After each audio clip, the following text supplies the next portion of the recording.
Psalms chapter 5, verse 7. But I, by your great love, can come into your house. In reverence, I bow down toward your holy temple.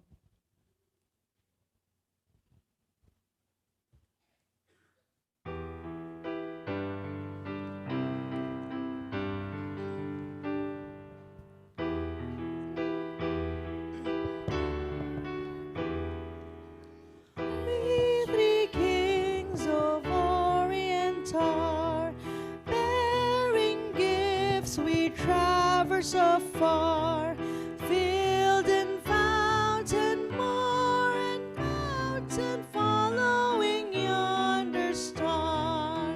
Oh, star of wonder, star of light, with loyal beauty bright, westward leading, still proceeding, guide us to thy perfect light. Glorious now, behold him rise, King and God and sacrifice. Hallelujah, hallelujah, sounds through the earth and skies. Oh, star of wonder, star of light, star with royal beauty bright, westward leading, still proceeding, guide us to thy perfect light.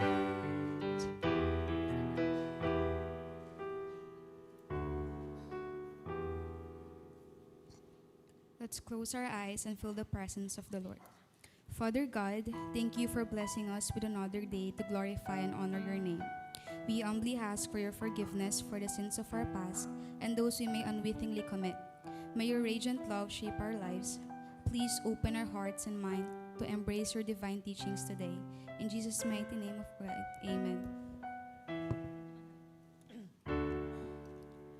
Into my heart, into my heart, into my heart, Lord Jesus, come in today, come in to stay, come into my heart, Lord Jesus.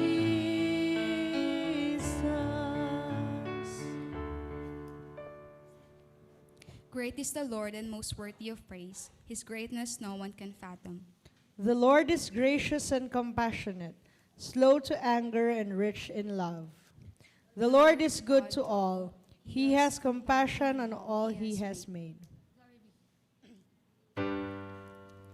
Glory be to the Father, and to the Son, and to the Holy Ghost, as it was in the beginning, is now, and ever shall be, world without end. Amen. Amen.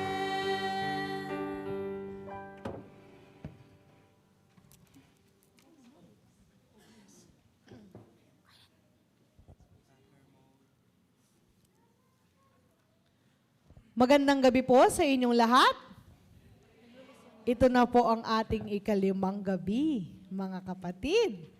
Ibig sabihin, 2 gabi na lamang ang natitira sa ating simbang gabi at Christmas program na, and then Christmas Eve at Pasko na. 5 araw na lang, Pasko na, mga kapatid. Ayan.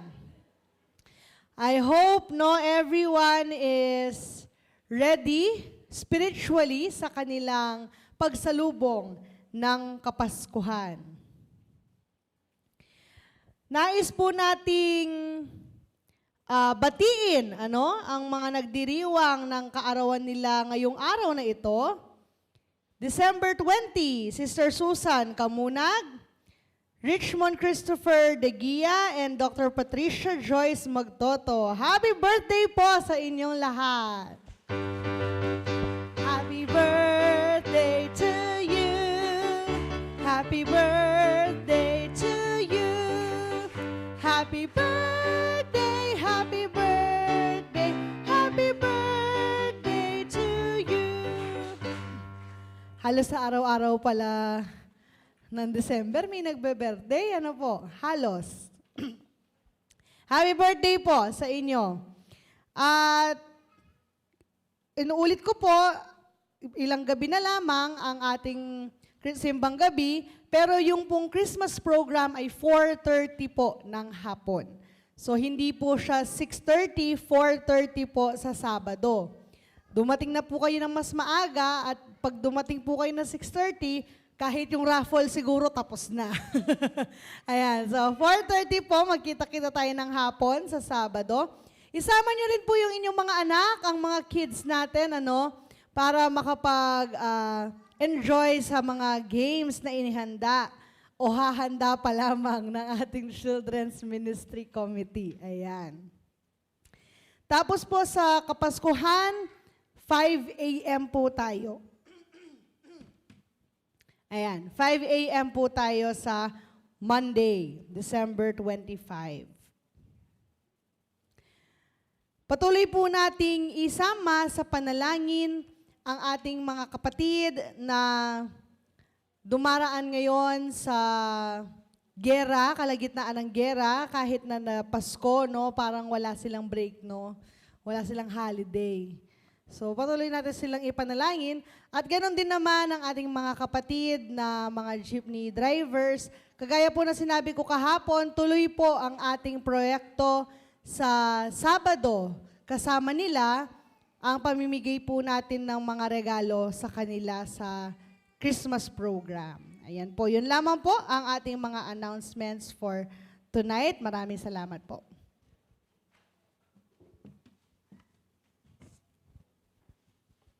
Let's open our Bible in Matthew chapter 2, verse 2.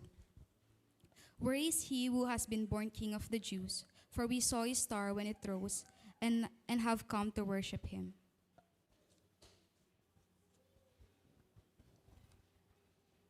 Thy word is a lamp unto my feet and a light unto my path. Thy word is a lamp unto my feet and a light unto my path.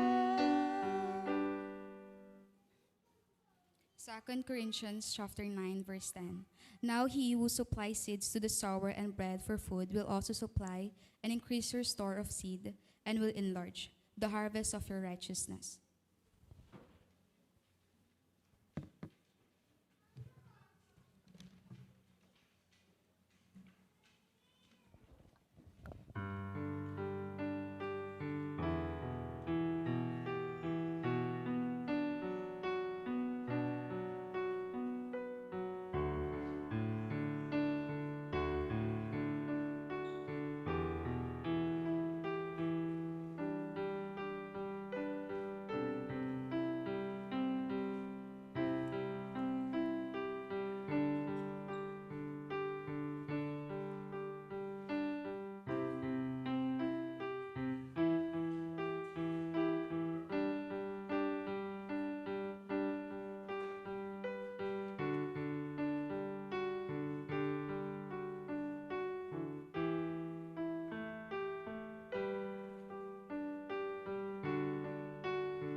Maraming salamat aming Diyos sa mga kaloob na ibinigay mo po sa amin at tanggapin mo nawa ang mga kaloob na ito pabalik sa inyo bilang aming offering. Ikaw, O Diyos, ang magpala ng mga ito at gamitin mo ito upang lalo pang mapalago ang ministeryo mo sa pamamagitan ng simbahang ito, O Diyos. In Jesus' name, Amen.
Muli po magandang gabi po sa inyong lahat. Ayan. Ngayong gabi po, pag-uusapan natin ang isang liwanag sa dilim. Sino nakakaalam ng kantang yon? Liwanag sa dilim. Sabi niya, no? Naging political yung kantang yon last year, pero ngayong gabing ito, iisa lang ang liwanag sa ating dilim. Alam niyo ba kung sino? Si Jesus. May narinig ako. Yan, tama yon, si Jesus. Ang sabi sa ating binasa, nagsilbing gabay ang liwanag na ito sa mga pantas para sila ay mahanap nila ang Panginoong Jesus. Noon pa man, sa Europe, hindi pa uso yung mga Christmas lights, yung electricity, no? Nagsisindi na ng kandila o ng lampara yung mga tao, yung mga Kristiyano sa labas ng tahanan nila, especially sa mga malalapit sa tahanan, ay malalapit yung tahanan sa simbahan. Tuwing Pasko o araw ng Pasko, dahil gabi ito ginagawa o madaling araw, madilim ang paligid. Kaya naman yung mga Kristiyano sa malapit sa simbahan, naglalabas sila ng ilaw para magsilbi itong gabay sa mga nagsisimba o sa mga pumupunta sa simbahan. Kaya ang Pasko, panahon ito ng pagsabit ng ilaw. Kaya nagsimula doon, nagkaroon ng Christmas lights. Yun, dahil sa nangyayari sa Europe. Kaya naman, ito din ang magsisilbing paalala sa atin ng bituin ng Pasko na gumabay sa mga pantas. Walang iba kung hindi si Hesukristo. Hindi lahat ng panahon sa ating buhay maliwanag. Laging merong isang part ng buhay natin o merong isang part ng araw natin na may kadiliman, may dilim, may darkness. Sa psychology, kapag sinabi naming itong taong ito, meron siyang dark side or darkness sa kanyang isip o sa kanyang puso o sa kanyang damdamin, ito ay either kasamaan or out of the norm. Yung ganon. And so, all of us have that kind of darkness. Pero sa mga sumasampalataya sa ating Diyos, meron tayong mga gabay para malabanan natin yung mga dilim na yon sa ating buhay. Unang-una, meron tayong mga salita ng Diyos. Ang salita ng Diyos ang siyang magsisilbing liwanag o kandila sa ating mga madidilim na buhay. How can we say that? You are overcome by darkness inside of you. You are thinking of evil thoughts against your neighbors, against your peers, colleagues, no? O kaya your boss. Madalas yan sa mga boss natin, ano? O kaya, hindi naman po sa boss ko, baka nanonood siya ng online. Hindi po. Madalas yan. O kaya naman sa kaklase mo. No, lalo na kung bully siya. In order to fight that, anong sinasabi ng Biblia? Love your neighbors as you love yourself. And so you go back always to the word of the Lord. Ano ang sinasabi ng Biblia? Yun ang magiging liwanag mo sa iyong kadiliman. Pangalawa, ang sinasabi din ng ating teksto sa atin ngayon, tayo din magsisilbing liwanag sa ibang tao. In order for other people, especially those who don't know Jesus, who have no idea why Christmas is being celebrated, and worse, sometimes they don't even celebrate Christmas, we become light to them. Huwag kang maging selfish sa ilaw na binigay sa iyo ng Diyos. Maging liwanag ka ng ibang tao. Huwag ikaw ang maging sanhi para mamatay ang ilaw nila sa kanilang buhay. Don't turn off that switch. Instead, turn it on. Ikaw ang magsisilbing ilaw sa kanilang buhay kung sila ay nasa kadiliman. Bakit? Nauna na tayong binigyan ng liwanag ng Panginoong Hesukristo. Nauna na tayong binigyan ng ningning sa ating buhay. Binigyan na tayo ng bituin sa ating mga puso. That's because of Christmas. And because of that, that light should shine to other people as well.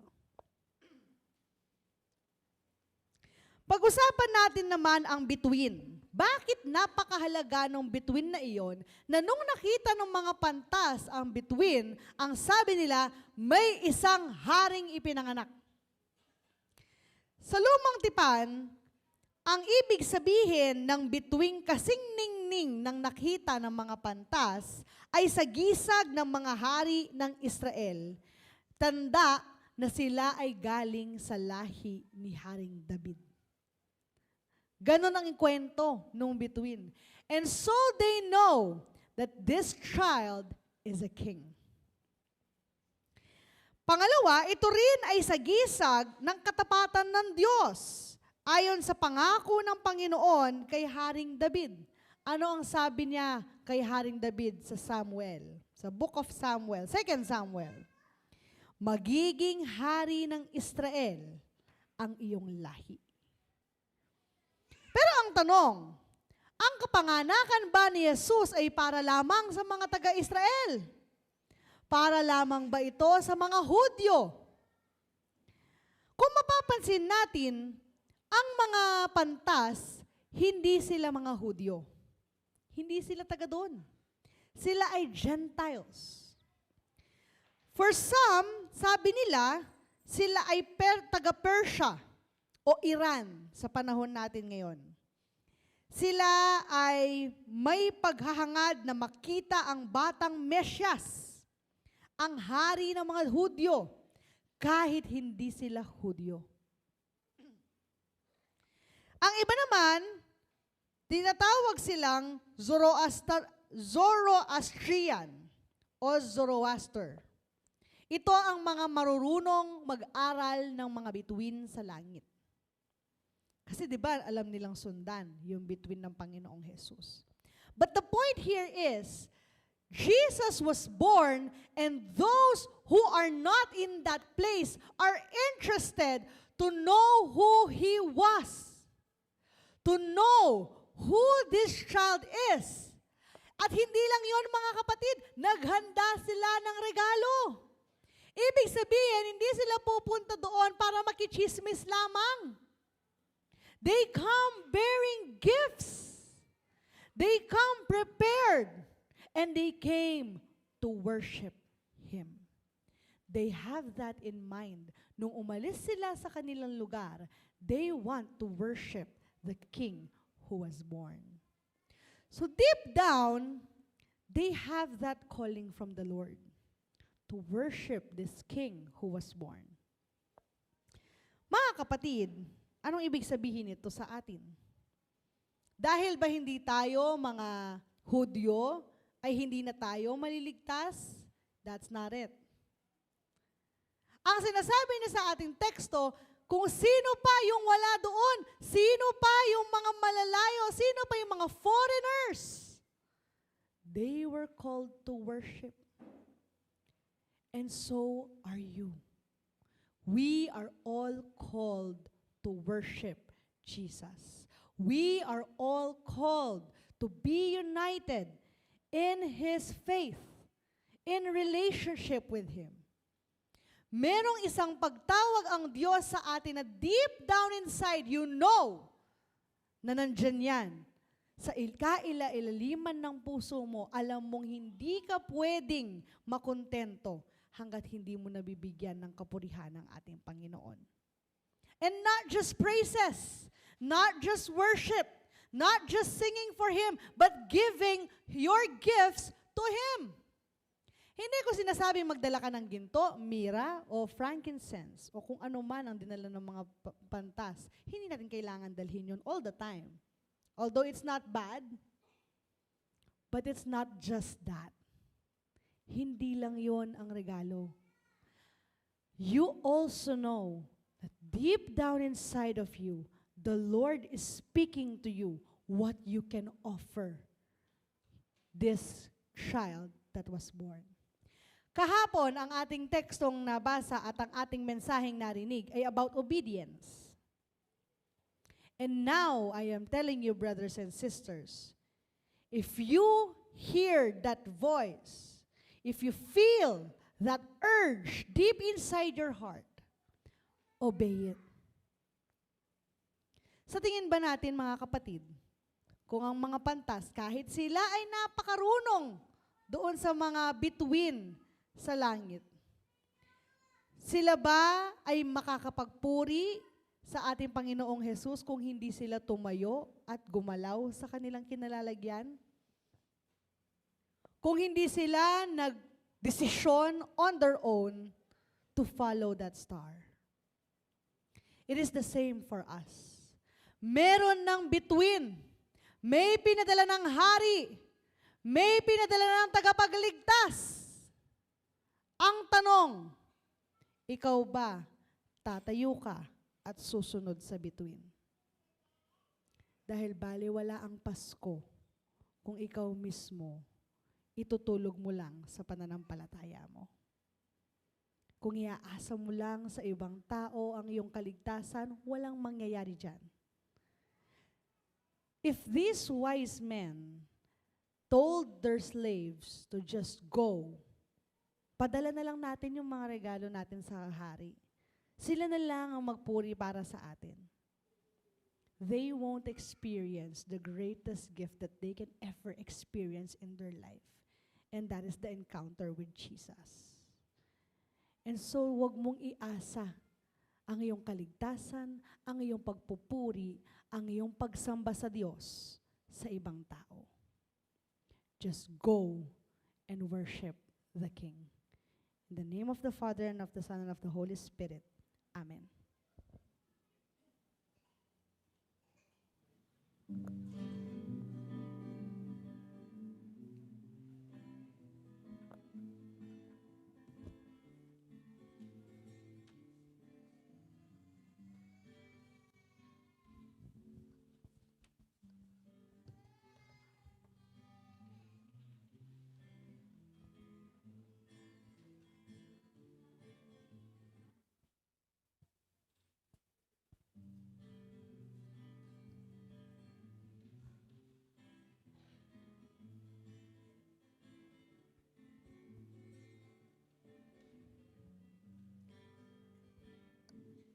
Purihin ang sumilang ng Panginoon sa libutan na siyang nagdudulot ng kaligtasan sa lahat. Kaya't siya'y dinakila ng Diyos Amang mapagmahal at binigyan ng pangalan higit sa lahat. Ang Mesyas ng Pasko, kapayapaan ng buong mundo. Maligayang Pasko, magmahalan tayo. Ang Mesyas ng Pasko, kapayapaan ng buong mundo. Maligayang Pasko, magmahalan tayo. Ang pangalang Jesus na ating Panginoon ang magbibigay kaligtasan sa atin. At ang lahat sa langit at lupa noon ngayon, lahat ng nilikha ng Diyos, siya'y pupurihin.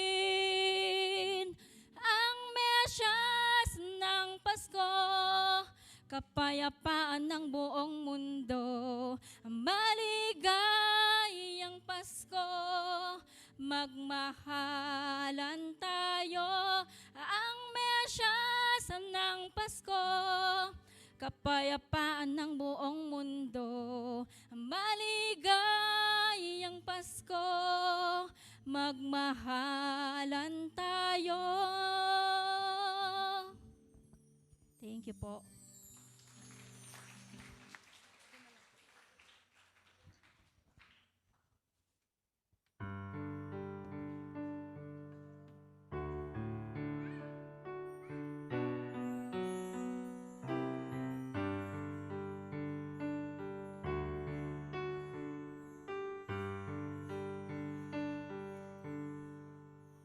Oh, holy night, the stars are brightly shining. It is the night of the dear Savior's birth.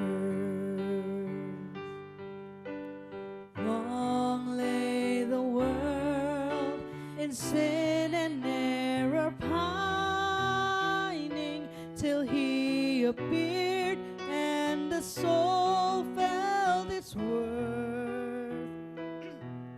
A thrill of hope, the weary world rejoices, for yonder breaks a new and glorious morn. Fall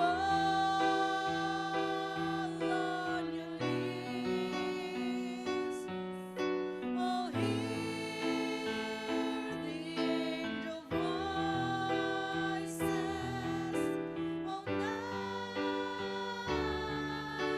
divine, oh, night when Christ was born, oh, night,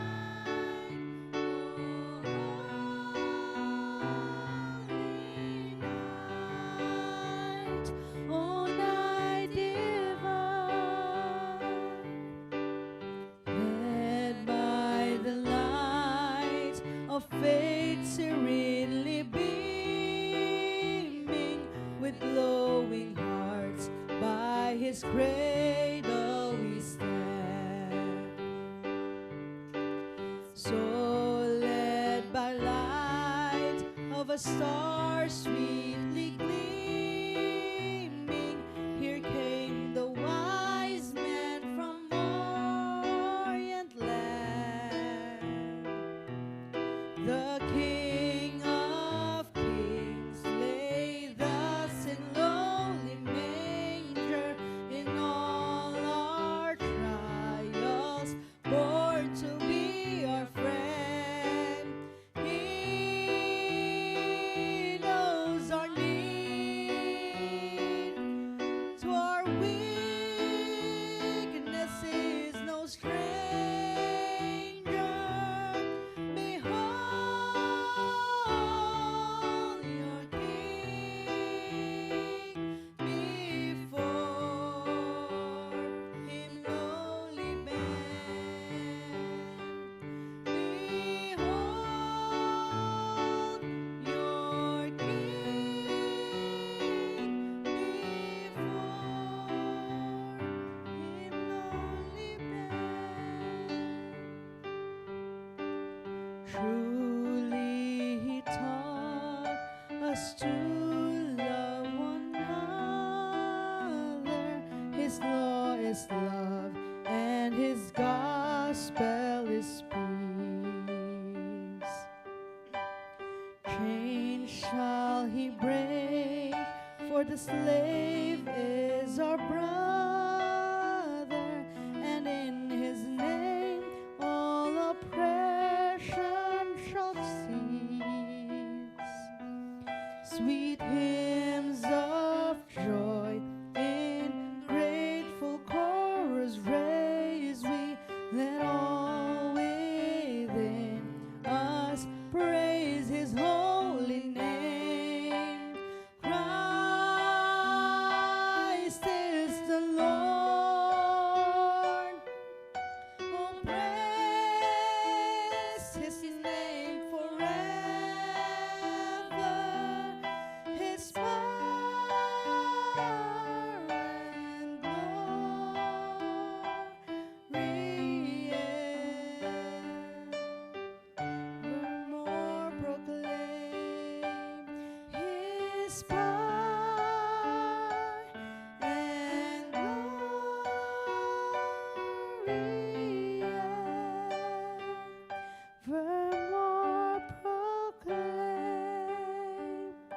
Let us pray. Panginoong Diyos na siyang liwanag ng aming buhay, Ikaw, O Diyos, ang nagpadala sa iyong anak. Ika'y nagkatawang tao at iniligtas kami sa aming pagkakasala. Tinatanggap namin, O Diyos, ang liwanag na ito na daladala ng isang batang sanggol na isinilang sa araw ng Pasko. Lord, use this light and implant it in us. Nang sa ganon, O Diyos, maranasan namin ang liwanag na sa iyo lamang nagmumula. Magbigay ka ng ningning sa kadiliman ng aming buhay. At ikaw nawa, O Diyos, ang laging makita ng ibang tao, ang iyong ilaw, ang kanilang maranasan sa pamamagitan ng aming buhay. Lord, shine your light upon us. And Lord, give us the strength and courage to stand up for your light, O God. Maraming salamat aming Diyos sa mensaheng aming narinig mula sa inyo. At nawa magsilbi itong paalala sa bawat isa. At ganoon din namang aral na aming lilingapin at sisikapin ang iyong ilaw na ibinigay at maihatid ito sa ibang tao. And Lord, we receive the gift of salvation that you're offering us. And in response, we worship you and magnify your name on high. Buksan mo ang aming puso't isipan sa pananampalataya, sa pagpupuri ng iyong banal na pangalan, O Diyos. Ikaw nawa ang maparangalan sa aming buhay, sa aming mga kilos at gawa. Panginoon, maraming salamat po sa bawat isang naririto ngayon. Salamat po sa kalakasan, salamat sa wisdom, at salamat, O Diyos, dahil patuloy kang kumikilos sa aming kalagitnaan. Pagpalain mo, O Diyos, ang aming mga kapatid na naririto, handang magpuri at makinig sa iyong mga salita. Pagpalain mo ang bawat isa. And Lord, whatever it is that they are praying for, that they desire in your name, Panginoon, dinggin mo ang mga panalangin na ito, O Diyos. Linisin mo ang kanilang puso at palitan ito ng pagmamahal at bigyan ng kasagutan ang kanilang mga panalangin. Lord, we pray for our brothers and sisters who are not here today. Ano man ang kanilang kadahilanan, O Diyos, lapitan mo sila at yakapin at iparanas sa kanila ang pagmamahal ng iyong banal na Espiritu. Maraming salamat, O Diyos. Itinataas po namin ang iyong banal na pangalan sa lugar na ito. At pagpalain mo, O Diyos, ang mga natitirang gabi ng aming pananambahan sa paghahanda sa Pasko. We give you glory and we give you thanks in the most mighty name of Jesus. Amen. Let us open our hands in a gesture of receiving.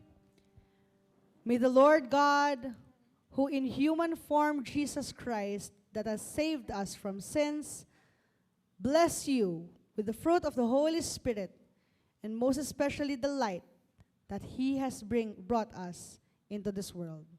Amen.